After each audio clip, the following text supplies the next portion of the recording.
Hello and welcome to Movie Central, the place to talk about movies, TV shows based on movies, toys based on movies, games based on movies, and rides based on movies. I'm your host, Mr. CCS, and this is my pet gorilla, George. Star Wars. So far, I've reviewed the original trilogy of films Star Wars, or Star Wars A New Hope, Star Wars The Empire Strikes Back, and Star Wars Return of the Jedi. These films are not only considered some of the most beloved classics and some of the greatest films of all time, but these were some of the most successful movies at the time of their release and still are today. After the three movies were released, several pieces of merchandise were also released. This included tons of video games, TV films and TV shows, tons of action figures, books, and of course, Star Tours at the Disney parks. I'll discuss that in a future video. But the biggest thing that could come out of Star Wars at that time in the late 80s and early 90s was the announcement of a new trilogy set before the events of the first three films, officially called the prequel trilogy. These films were going to be based around the main villain of the original trilogy, Darth Vader, showing him and his accomplices at that time before the events of the original films took place. The films would be released from 1999 to 2005 and would end the Star Wars saga until 2015. Today I'm going to talk about the most divisive film of the franchise and arguably the most hated sequel of all time. Star Wars Episode 1: The Phantom Menace. Let's just get this over with. Obi-Wan Kenobi, played this time by Ewan McGregor, is a young apprentice Jedi Knight under the tutelage of Qui-Gon Jinn, played by Liam Neeson. Anakin Skywalker, played this time by Jake Lloyd, who will later father Luke Skywalker and become known as Darth Vader, is just a 9-year-old slave on Tatooine. When the Trade Federation cuts off all routes to the planet of Naboo, Qui-Gon and Obi-Wan are assigned to settle the matter. Okay. You guys are going to hate me for this, trust me. I kind of love this movie. Now, don't get me wrong, it isn't without its flaws, but more on that later. This is a pretty damn good movie when you look at it as a Star Wars fan who loved the original trilogy. And certain fans, like Star Wars Theory on YouTube, I'll leave a link in the description if you want to subscribe to him, have said to love this movie, as it's very nostalgic for him.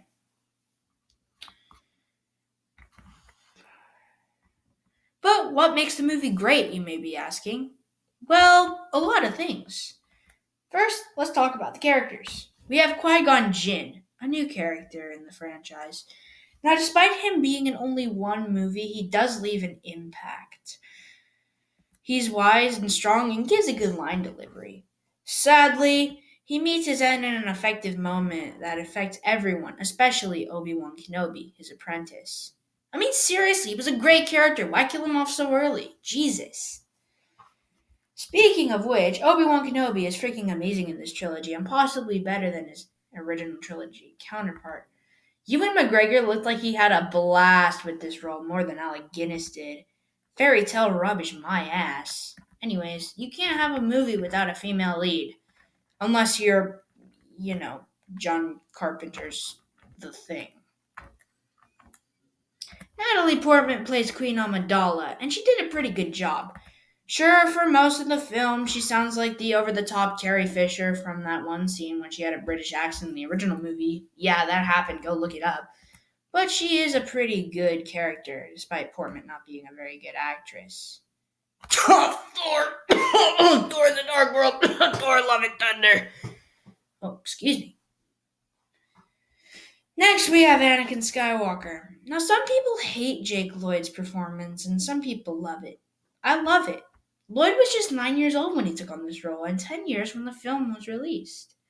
I think he actually embodies a younger version of Anakin perfectly. Sure, he does have some goofy performances throughout the film, but it's only in a few scenes. Okay, time for the villains. Now, the Emperor doesn't really count as his role was as small as it was in The Empire Strikes Back, and he spends most of his time as his alter ego, which is just Sheev Palpatine pretending to be a good guy. Moving on, the main villains are pretty good. Newt Gunray is actually pretty fun to look at, but he does come off really offensive sometimes. Don't worry, I'll get to that. Anyways, the costume is pretty good. Seriously. The costumes and makeup are fantastic in this.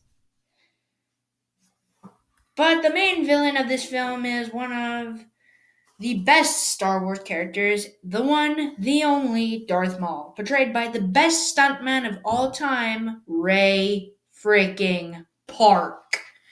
Maul, while not having a huge amount of dialogue, is still the most badass villain in the Star Wars franchise, next to Boba Fett, of course.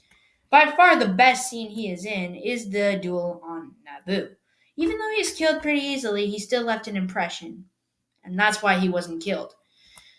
Yeah, since the character was such a huge popularity among the fans, Disney brought him back for Star Wars The Clone Wars, where he now remains a staple of the Star Wars universe. As for the other characters, the ones I like the most are Mace Windu, Yoda, and Captain Panaka. They're the most fleshed out of the minor characters, to be honest, by the way. Okay. Now you may be wondering why I'm leaving out a certain character and his species as well as some of the other species and characters. I'm not forgetting. I'm going to talk about them right now. Just to be clear, I have a few things to say. If you are offended by racial stereotypes in any way, shape, or form, even pictures, I advise you to not continue on. And I will also be using a lot of stronger language than I usually do, and I will be bringing up some triggering and saddening topics as well. So skip to the time code in the description if you don't want to see it. If you're still with me, let's do this. One of the biggest problems with the film are the racial stereotypes. First, there's the Trade Federation. They're supposed to be stereotypical Japanese soldiers. Since Star Wars is the topic of war, I guess we have to make fun of the world's most saddening war in American history. That's so fucking disgusting. Was George Lucas on drugs? No, seriously, that's a question. Was he on drugs? If so, what the fuck were you thinking, man? Then, the second biggest racial stereotype here is Watto, who speaks in a stereotypical Jewish accent, and much, much worse. Thanks to fellow YouTuber Ben of Generation Tech, link in the description, he was able to point out the similarities of Watto's face and the stereotypical Jew picture created by that shithead Adolf Hitler, which means another troll against Jews. Look, I'm half Jewish, so this is a little offensive to me. However, this is not the biggest problem and the worst racial stereotype or the most offensive thing to Star Wars as a whole. That award goes to the motherfucking Gungans, especially Jar Jar fucking Binks. Not only does this thing look awful, but sounds like nails on a chalkboard. Ouch. And there are also stereotypes of black people. Oh my fucking god, that is so fucking nasty.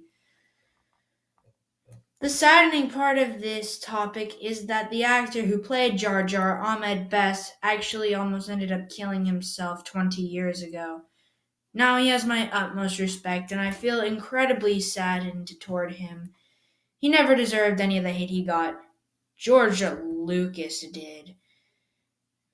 So I say fuck you to George Lucas for doing one of the worst things you could to your franchise. How the hell could you let this pass?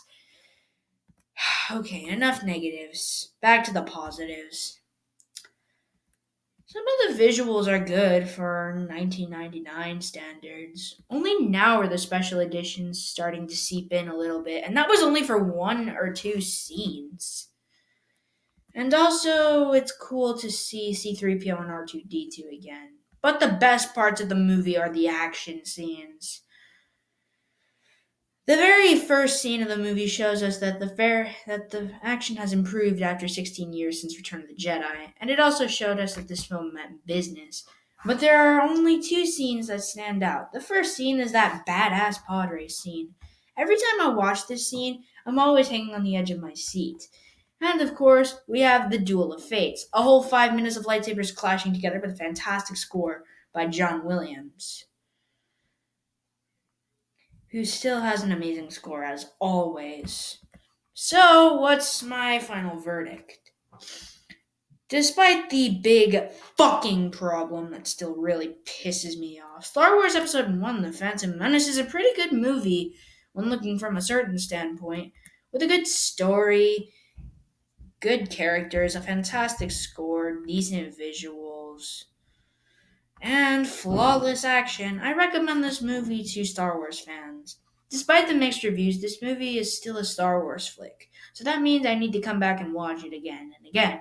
And that's why I'm giving this movie a very good rating of a 9 out of 10. Not a flawless movie, but it's still worth watching. Jeez, this video is the hardest one for me to make so far. What are your thoughts on this film? Feel free to leave your thoughts in the comments section below. Also, if you enjoyed this video, don't forget to subscribe and ring the notification bell to be notified every time I upload a new video. Also, go ahead and check out Generation Tech when you get the chance, and also check out Star Wars Theory. These guys put in a lot of work for their videos. And be prepared to watch the Winter finale next week when I take a look at some of the fiercest theme park attractions based on films. With that said, I'm Mr. CCS, this is Movie Central, and that, my friends, is a wrap. We'll see you next week.